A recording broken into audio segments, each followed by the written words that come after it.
Şagirdlər müəllimlərindən çox təsirlənirlər. Hətta onları ikili münasibətdə süngər kimi görürəm. Bir fakt deyəcəm. Mənim oğlum 3 yaşında olanda bağçaya gedirdi. Günün birində müşahidə elədim, gördüm ki, Gəncəbasar tərəfin ləhcəsi ilə danışır. Təbii ki, balaca uşaqdır, mən ona sual vermədim. Tez bağçaya zəng elədim. Dedim ki, filan kəs xanım, siz mənim oğlumun müəllimini dəyişdirmisiniz. Bəs nəcəb mənə xəbər verməmisiniz? O çox təəccübləndi ki, siz bunu hardan bilirsiniz? Əslində tam olaraq dəyişdirməmişik. Müəllim gündə 3-4 saatlıq dərsə girir, çıxır. Hazır ki, müəllim gedəndən sonra artıq birbaşa onu əvəzləyəcək. Baxın, bir neçə saatlıq ünsiyyət belə mənim oğlumun nitqinə sirayət eləmişdi. Siz evdə desəz ki, bu kağız ağdır, bəzən inadlaşacaqlar, deyəcəklər, yox, ağ deyil, bozdur. Amma getsin, məktəbdə müəllimi desin ki, bu kağız ağdır, qeyd şərtsiz inanırlar. Bu da hər müəllimə şamil olunmur. Bəzi müəllimlər şagirdlərinin qəlbində taxt qururlar. Uşaq onu gözündə ilahiləşdirir.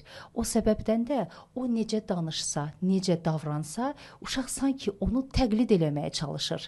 Məktəbdə də, bağçalarda da uşaqlar adətən özlərini müəllimlərinə bənzətməyə çalışırlar.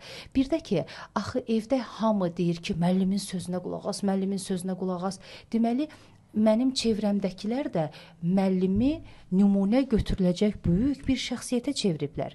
Əgər mənim müəllimim gözümün qarşısında bir həmkarı ilə və ya elə mənim sinif yoldaşımla bağıraraq, acı sözlər deyərək danışırsa, baş vermiş hadisəyə aqressiv reaksiya verirsə, empatiya hissi yoxdursa və ya azdısa, deməli, elə belə də olmalıdır. Axı, sənin haqqında mənə demişlər, örnək ala biləcəyim adamsa. Deməli, gələcəkdə mənim də başıma belə bir vəziyyət gəlsə, o halla qarşılaşsam, eyni ilə sənin reaksiyanı verməliyəm. Bunun haqqında real olaraq düşünməsələr də bizim təhtəşüurumuz öz işini görür və sanki surətini çıxarırıq, yerləşdiririk. Oxşar vəziyyət yaranan kimi eyni vəziyyətə biz də gəlirik. Mən başa düşürəm ki, müəllim də insandır, onun da özünə aid xarakteri var, temperamenti var. Danışıq tərzi var. Zaten bunlar danışıq tərzinə birbaşa sirayət eləyir, bəli. Amma hər bir mütəxəssisin bir qəlibi olmalıdır. Özünü o qəlibə salırsan.